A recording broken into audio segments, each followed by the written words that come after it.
À 4 jours du premier tour de l'élection présidentielle française, jamais l'issue du scrutin n'aura paru aussi incertaine, d'autant que dimanche, le taux d'abstention pourrait battre tous les records.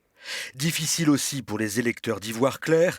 Selon le dernier sondage IFOP fiducial, 4 candidats seraient désormais au coude à coude.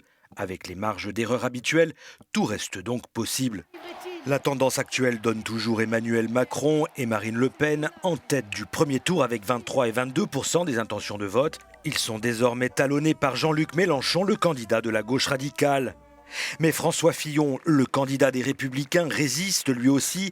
Crédité de 19%, il reste bel et bien dans la course. Ce n'est pas le cas du candidat socialiste. Benoît Hamon est désormais relégué à la 5e position avec seulement 8% des intentions de vote.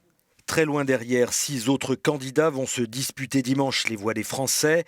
Parmi eux, 2 anticapitalistes et 2 candidats souverainistes.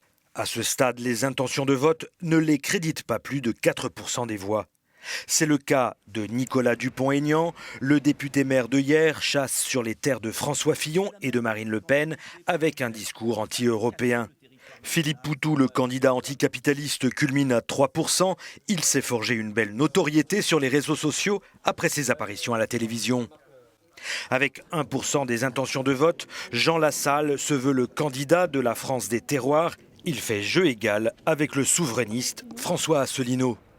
Quant à Nathalie Arthaud, la candidate communiste, elle part de très loin.